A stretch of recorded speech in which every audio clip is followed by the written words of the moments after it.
Welcome in, everyone, to another edition of the GSMC College Football Podcast, brought to you by the GSMC Sports Network. I'm your host, as always, Tommy Brzee. It is Thursday, January 16th around here, and we have a great show for you today. We're going to do all of the national title talk today. We're going to get to every single bit of this game and officially give my pick in the third segment. We'll get to a little bit of a fallout in the last segment, get a couple of hot takes in the last segment of the day, but a couple of inflection points, a couple of unsung players, and just talk about maybe this is the best shot that these two teams have. We'll talk about that in the first two segments. So all national title talk. I promise we will get to the Quinn Ewers talk. I do think he made the right decision, just to give you a little bit of a preview, but we'll talk about that in more detail. I'll give you reasons why I think he made the right decision and why I think his legacy is just not what it should be. But we'll get to that in time. That is something we'll deal with tomorrow. But before we jump into today's show, I do want to remind you all we get tons of questions and comments throughout the show, and the best way for you all to get your question on the screen, we can have fun back and forth here, is to use the super chat. At the bottom of the chat on the Sports Network page,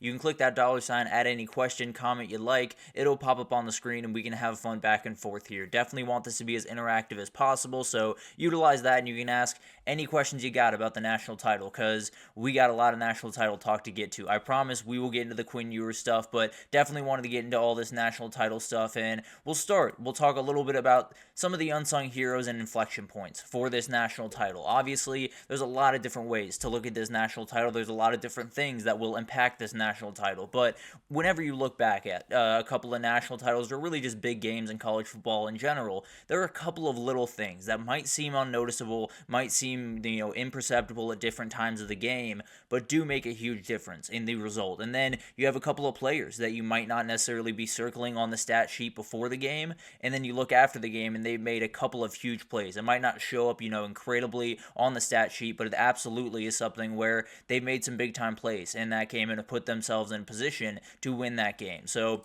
starting with the inflection points, interior offensive line play is going to be massive in this game. When you talk about both these teams, although Ohio State has a little bit more in their bag in terms of offense than Notre Dame does, at least in the past game, both these teams love to build everything they do off that inside run, whether it's inside zone, whether it's duo, whether it's power, whatever that looks like. They love to find a way to run in between the tackles and then play off of that. So that means, playing a read option like Riley Leonard loves to do. That means, doing an RPO and getting a tight end out in the flat, or getting a Emeka Egbuka out in the flat like Ohio State loves to do. There's so many different ways that you can play around with stuff, but you got to get that interior run set. So for Notre Dame, Rocco Spindler is going to play in this game, probably unlikely to be 100%. So that's the big time question there. Will that guy be fully ready to go, and how much push can he get early?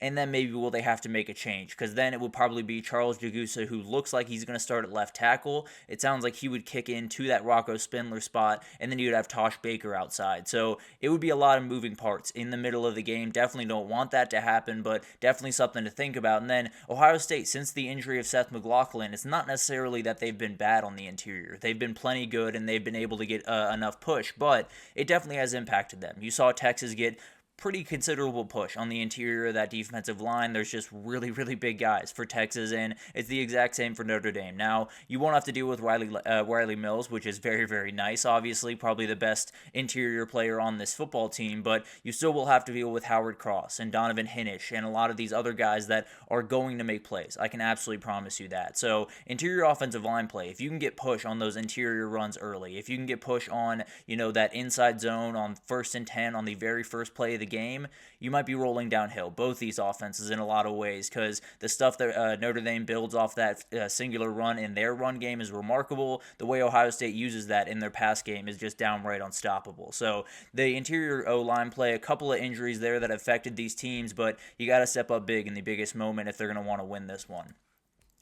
Then the middle eight, and this is a very interesting thing to talk about, and it's something that you've heard a lot around the college football space and the football space in general, but both teams have won these in their CFP games, pretty much no doubt about it. Ohio State's a little different because they were up so much in the first two games that sometimes the other team got a couple of scores towards halftime, but Notre Dame has dominated this in a lot of different ways. They scored, obviously, the 17 points in about 45 seconds against UGA to take that lead and totally take over that game, and then the 10 points against Penn State were the turning point of that game. You go down, you get 3 points with Steve Angeli, and then you come down in the second half, score a quick touchdown, tie that game, and everything changes in that game, and Penn State kind of loses a little bit of the grip they had on that game, and then you're looking up and Notre Dame's up at the end of it. So it was a remarkable job by Notre Dame the entire time. For Ohio State, they obviously were able to get that TreVeyon Henderson play at the end of it. Obviously one that I don't expect to happen in this one. I don't expect TreVeyon Henderson to take a screen to the house in this one, but at the end of the day,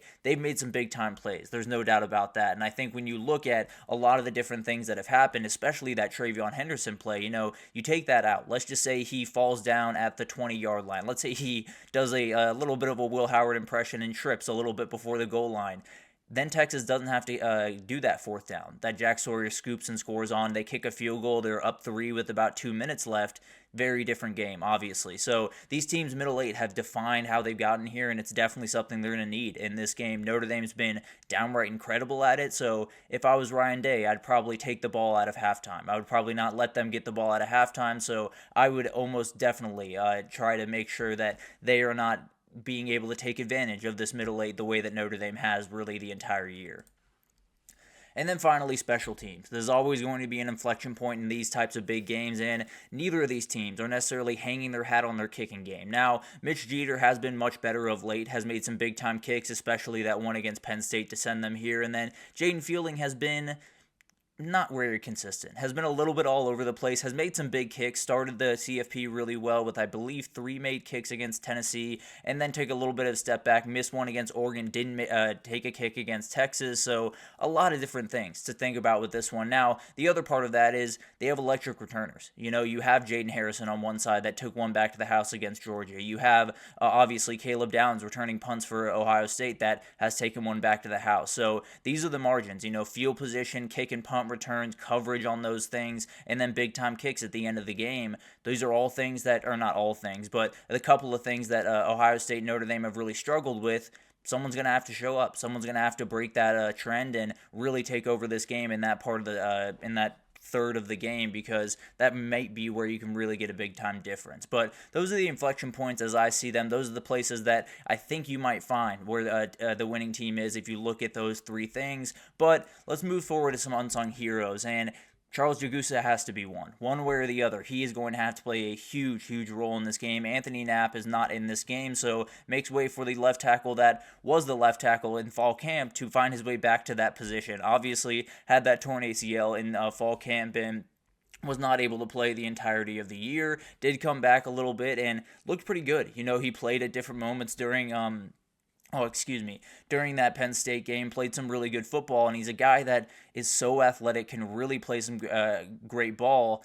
This is going to be a totally different challenge. He's going to have to play A+ football. Jack Sawyer, JTT, Kenyatta Jackson is someone that I absolutely love going forward into 2025, but overall, he's going to have elite NFL talent on the other side of him every single snap, and he has to be very, very careful of that. And then Jim Knowles likes to dial up some stuff, so he's going to have to be, I don't want to say perfect, because you don't have to be absolutely perfect, but he's got to be really, really good, because you do have a freshman All-American walking out the door. This was the guy that was starting above him to start the year, and he better show it on Monday, no doubt about that.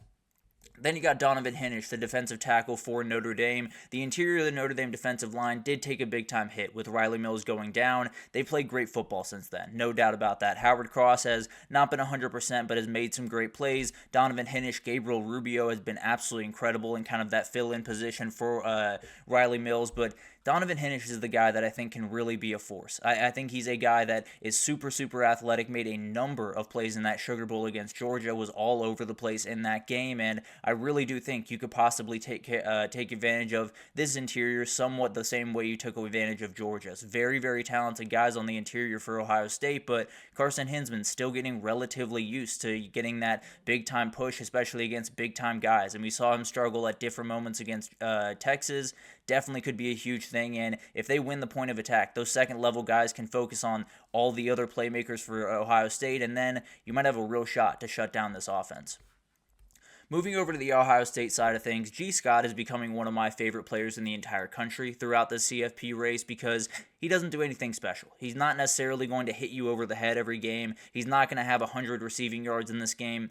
Now that I said it, he's probably going to have 100 receiving yards, but at the end of the day, he made so many big-time plays and so many big-time moments. He is their best blocking tight end, which is so important, the way they run outside zone and a lot of the different concepts they run in that game. And overall, as good as the wide receivers are for Ohio State, they're going to be blanketed at times. There's going to be times where Notre Dame wins that one-on-one battle, or they have the safety over top to help out with Jeremiah Smith and Emeka Egbuka, and then G. Scott just has to make that one play. And you saw it against Texas. It was this very play that it probably should have been a 2-yard gain and set up 4th and 6. It ended up being a 6-yard gain and set up 4th and 2, and that was the entire difference of that game. They move on, they score the touchdown where they probably would have kicked the ball, and then it's entirely different of game down the stretch. So huge play by him in that game. I have to imagine he's going to come up with one in this game as well. And then Jordan Hancock is the other guy I want to talk about for Ohio State. This is one of the most underappreciated corners in the entire country. He is absolutely incredible, and he just doesn't start because he's on Ohio State, frankly. He is absolutely remarkable, and you do have Denzel Burke. He did not play much in that second half of that Texas game, kind of nursing a little bit of an injury. Will play in this game, but you do wonder how close to 100% he is and how much Jordan Hancock will rotate into that back end a little bit more often. But him and really all of the cornerbacks are going to be so important when it comes to kind of corralling Riley Leonard. You know, he is going to get outside the tackle at times. He is going to be able to beat the edge to the outside and make a couple of plays. That's where these cornerbacks that are getting blocked on the outside by these wide receivers, they're going to have to come up and make some big-time plays. Jordan Hancock has been really, really good. Very rangy player, can come off blitzes on the edge, and I just have a feeling he's going to make that one big-time play in this game. He's been so good all year. Hasn't got necessarily the press he deserves, but at the end of the day, has made some big-time plays, and